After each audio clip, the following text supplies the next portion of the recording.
सोलापूर शहरातील द्राक्षाचे प्रसिद्ध व्यापारी बाबासाहेब राऊत उर्फ BR यांच्या BR फ्रुट्स अँड ट्रान्सपोर्टचा नव्याने दहिटणे येथे उद्घाटन समारोह संपन्न झाला। या प्रसंगी शहर उत्तरचे विद्यमान आमदार विजयकुमार देशमुख यांच्या शुभ हस्ते BR फ्रुटच्या नवीन ऑफिसची फीत कापून उद्घाटन करण्यात आले। BR फ्रुटच्या वतीने प्रमुख मान्यवरांचा सोलापुरी शैलीचा फेटा बांधून सत्कार करून सन्मान करण्यात आला। यावेळी प्रभाग 2 चे कार्यसम्राट नगरसेवक ज्ञानेश्वर बनसोडे, प्राध्यापक बनसोडे, बाबा शिंगाडे, मुनीर पठाण, जानप्पा कांबळे, दहिटणे गावातील अनेक मातब्बर मान्यवर उपस्थित होते। आमदार विजयकुमार देशमुख तसेच नगरसेवक बनसोडे यांनी बाबासाहेब राऊत यांच्या पुढील प्रगतीसाठी शुभेच्छा दिल्या।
आजच्या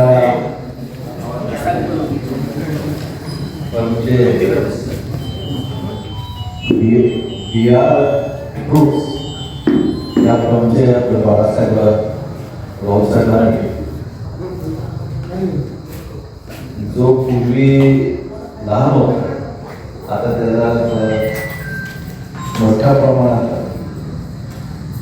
आज या फर्मचं मोठ्या प्रमाणात मोठी जागेमध्ये मोठं गोडाऊनमध्ये आज या फर्मचं उद्घाटन केलं। या कार्यक्रमाला उपस्थित असलेले चंद्रकांत गव्हाणे साहेब, बापटे साहेब, दादाजी गव्हाणे साहेब, आपले भारतीय जनता पक्षाचे सरदेशमुख बनसोडे साहेब व तसेच आमचे सरकारी मित्र मकाशी साहेब, उपस्थित असलेले सगळे सन्माननीय व्यासपीठ।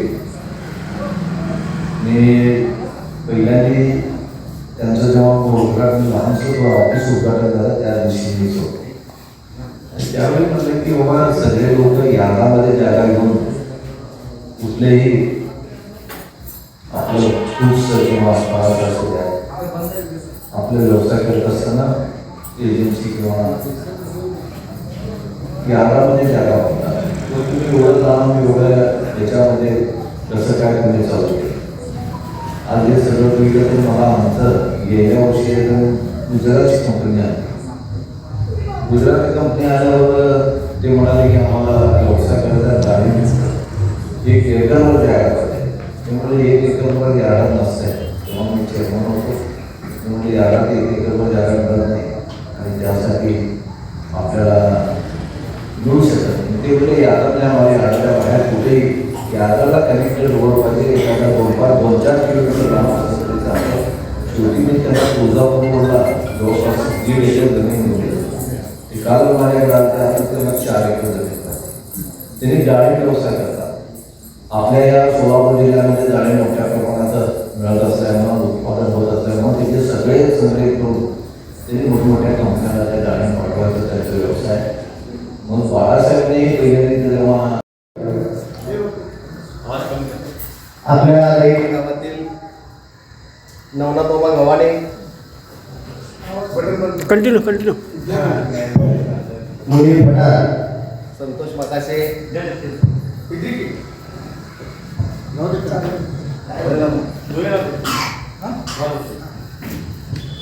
बाळासाहेब शिंगाडे आणि आपल्या दैठे गावातील सर्व उपस्थित नागरिक. खरं तर गेल्या जवळजवळ 20 ते 25 वर्षापासून बाळासाहेब राऊत आपले दैठे आणि दैठेच्या परिसरामध्ये खरं तर बऱ्याचशा गावामध्ये खेडेगावामध्ये जाऊन त्यांचा द्राक्षाचा व्यवसाय अतिशय चांगल्या पद्धतीने त्यांनी आपल्या व्यवसायामध्ये बसताना बसवले आहे. छोट्याशा ऑफिसमधून केलेली सुरुवात आज एका प्रशस्त अशा ऑफिसमध्ये आणि एक छोटंसं गोडाऊन टाकून म्हणजे आपला व्यवसाय या ठिकाणी थाटामाटा त्या ठिकाणी सुरू आहे. खरं तर त्यांच्या व्यवसायासाठी आम्ही त्यांना या कार्यक्रमाच्या निमित्तानं खूप खूप शुभेच्छा देतो.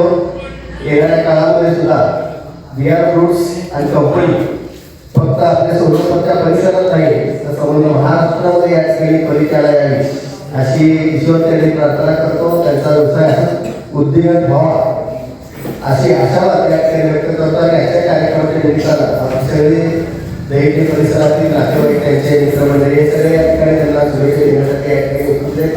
विशेष म्हणजे जत्रेचा माहोल असताना आपल्याला सर्वांना माहिती आहे सोलापूर जिल्ह्यातील आपली सर्वात प्रसिद्ध असणारी सिद्धरामेश्वराची यात्रा यात्रेचे मालकांकडे आणि त्यांचा अतिशय बिझी शेड्यूल असताना सुद्धा आज त्यांच्या ऑफिसच्या उद्घाटनाच्या प्रसंगी मला त्या ठिकाणी आवर्जून उपस्थित राहिले.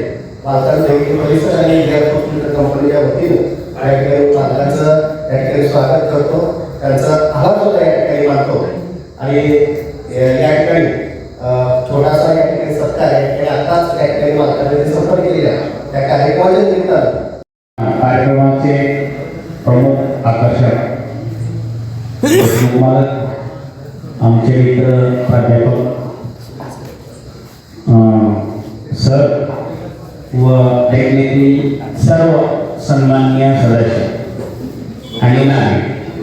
आमचे मित्र बाळासाहेब राऊत हे अत्यंत स्वभावाने प्रेमळ आणि माणसाला लगेच आपलंसं करून घेणारे आहेत. आणि जो माणूस स्वभावाने प्रेमळ असतो आणि आपलंपणा करून घेतो तो कुठल्याही उद्योगधंद्यामध्ये प्रगती केल्याशिवाय राहत नाही. कारण त्यांची प्रगती मी बरेच दिवस आता पाहतो अत्यंत धडपडी आहे आणि समोरच्या माणसाला बरोबर ते आपलंसं करून घेतात. म्हणून त्यांनी आज एवढं छोटंसं ऑफिस होतं पूर्वी आल्यावर तर आज हे पाहून मला सुद्धा आश्चर्य वाटलं.